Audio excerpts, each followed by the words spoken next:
काही सगळं आवरलं आणि हेल्मेट घालून आपलं सगळं आवरून जाऊया म्हणलं साईडवर. कारण जायचं होतं आपल्याला लवकरच. त्याच्या आधी जायचं म्हणलं दुकानात, आणि दुकानात जाऊन बघतो तर काय, आपला चालू होता डंपर ना अशी वाढलेली आणि स्टोअर करायला चालू होती बघा दुकानात.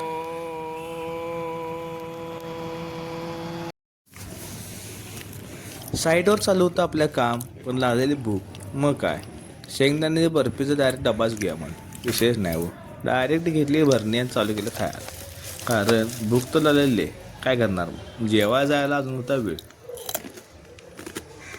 आणि ही आहे आपल्या 2 साईड आत्ता झालेलं आहे कंप्लीट. फक्त फायनल टचअप चालू होतं बघ. मग काय, इथं सगळं बसून सगळं कामं आवरून जाऊया म्हणून दुसऱ्या साईडवर गेलं तर काय, इकडं आलेलं आपलं मशीन JCB. पूर्ण असं मुरुम सगळा काढून लेवल मारायचा होता. कारण तिथं आपल्याला लावायचं होतं कॉन्क्रीटनं मशीन. मग काय, JCB नसतं सगळं लेवल मारलं, जायचं म्हणलं आता घरला जेवायला.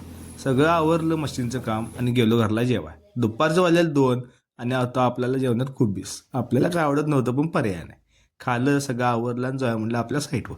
आता वाजले दुपारचं 4 आणि आता आपल्याला जायचं आपल्या साईडवर एका मापा घ्यायला फरशीची. चालू करायचं आपल्याला नवीन फरशीचं काम. चला तर मग जाऊया. दुपारचं वाजल्या 4 आणि आता इथं रस्त्याला कोण नाही. आता निवांत असं रस्ता बरी जरा आपल्या कामाशिवाय पर्याय नाही म्हणून आपल्याला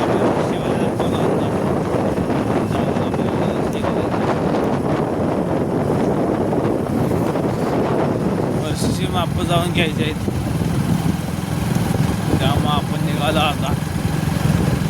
साईडवरली सगळी मापं घेतली आणि जाऊया म्हटलं आपल्या आता घरला जायच्या आधी जायचं साईडवर आपल्या ह्या फरशीवाला भयाला सोडा. तर परत जाताना आपण निघालतो डोंगराळ भागातनं. एक गाव हे डोंगरात आहे बघ. इथला व्ह्यू आणि रस्ते एकदम विषय हाड. तुम्ही बघ स्वतः पुढं कसा व्ह्यू आहे.